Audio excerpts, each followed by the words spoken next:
I don't know what this generation is all about. I don't either. Well, they're fragile. They're hothouse plants. They were What about misinformed? They were raised wrong. They were misinformed. What about not? Yes. Some of it is not their Not fault, sense, of What course. about not having a sense of history? Right. No, absolutely. You're so right.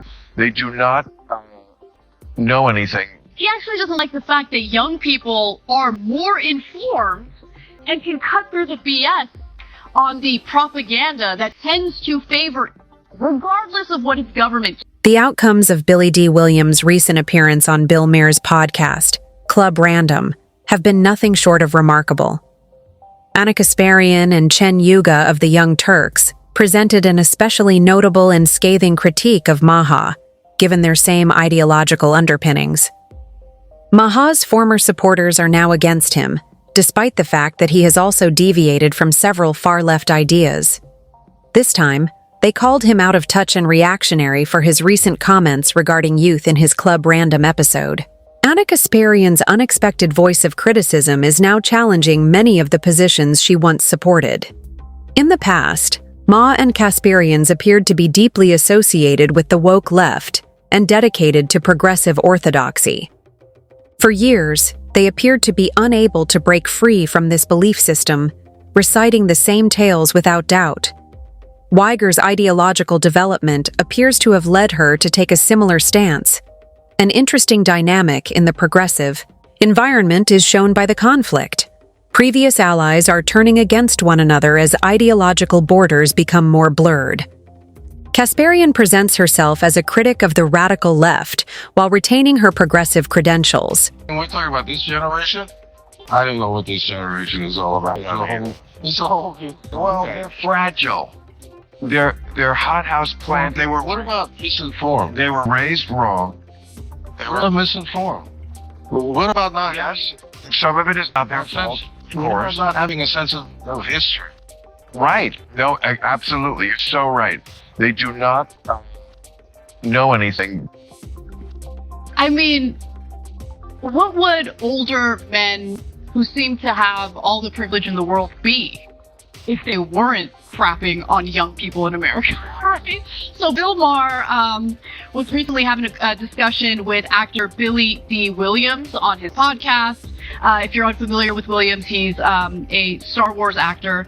And Maher decided to call young people houseplants. Hey, don't laugh at me, okay? I totally knew that, and I didn't have to look it up or be informed about Williams and what he started. No, she didn't. No, totally new. Yeah.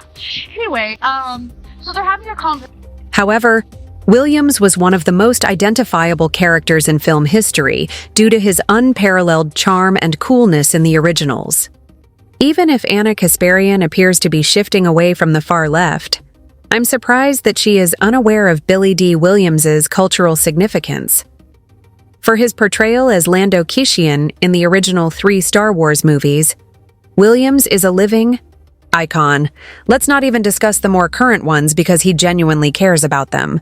About what seemed like increasingly strained relationships between Black and Jewish Americans, and that led to a discussion about how young people are supposedly misinformed, but pay close attention to the examples he uses to make his argument. Take a look. They do not know anything, but it's not their fault because, it's not the responsibility of the child to instruct themselves. I never had to worry about that. Kids today know nothing. They know you don't have to know anything, and they will sign that diploma and kick you out the door if you even finish it.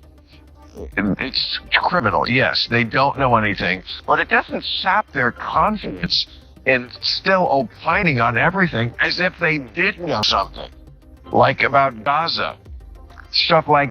When asked why they have strong ideas regarding complex geopolitical matters or the Middle East, people, especially young people, usually don't have a clear response. Instead, their views are typically reinforced by the media they consume, YouTubers they follow, or even their parents. Bill. Let's listen to him and see whether there's more to his argument than just its tone, as we've all seen the get off my lawn mindset before. I think that's what Mayo is trying to communicate when he leans into that sour old man. It isn't founded on any real comprehension. Maher doesn't like the fact that young people are more critical of Israel than older people. That young people haven't bought into some of the brainwashing that makes Israel appear to be innocent 100% of the time and Palestinians guilty 100% of the time. And so, yeah, I would actually venture to say that on that particular issue, he actually doesn't like the fact that young people are more informed and can cut through the BS on the propaganda that tends to favor Israel regardless of what his government carries out. It's great that young people today are become more aware of the propaganda being hurled at them, even though it's undeniable that many college students still don't really understand the issues they profess to support. You've seen the protest banners and memes like "Gays for Palestine" or similar expressions, and it's painfully clear how uneducated many of these people are.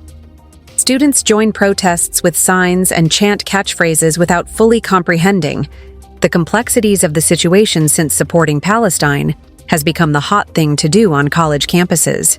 Their activity is driven more by what is popular in their social circles than by knowledge or critical thought. This is the point at which interest in this certain topic starts to increase. Let's face it, many of the young activists are too superficial to address the more significant structural problems at hand, such as media bias or the effects of division. I may agree with them and even the Kasparians in denouncing Israel's policies or propaganda. For instance, journalists would likely switch sides based on what is popular in their social circles if he brought up the fact that criticizing Israel in the US can have major repercussions, such as losing their jobs for raising such issues. But the fact that Israel and Palestine are at war is the only reason we could agree on this issue right now. In reality, most of these young activists aren't free thinkers. Rather, they are greatly impacted by the state of affairs and their peer groups, who are motivated to adhere to the newest fashions or social mores. I can guarantee you that these same campaigners would soon find themselves on the other side of the argument from Kasparian. He's conflating two totally different issues. You might be surprised to hear that I kind of agree with him on one of the issues. Oh, yeah? Yeah, but definitely not both. So what do I mean? You're getting up there in age. Maybe that's what it is. I'm just kidding. Okay. So he says young people know nothing. They can get a diploma for just going up. Wait.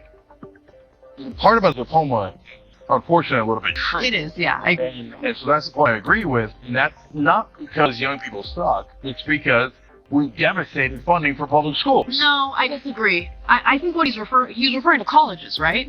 I thought he was referring to high schools. But even if he's referring to colleges, that's a little bit more of a mixed bag. I mean, not like people that go to these elite conferences know nothing, but are they, on average, way more left-wing? Yes, that's true. And that's a third issue. That's a different issue. The fact that so many college graduates leave the school totally unprepared for the real world is my biggest grievance. Since I think that going to college is a waste of time unless you're pursuing a specialized field like STEM medicine or law, I don't even hold the institution's left-leaning leanings responsible. It's a huge waste of time and money, in my opinion, unless someone has a clear, practical professional route that requires a degree. I have seen this firsthand with friends who did, and even though they may have a degree and be familiar with some complex ideas or computations that they will probably never use, they lack basic college education. Furthermore, rather than serving as hubs for the development of critical thinking abilities, institutions nowadays appear to be echo chambers disseminating awakened views. People appear to get a false sense of superiority from college, thinking they know everything because they have a degree. But they soon realize how little they actually know when they enter the real world.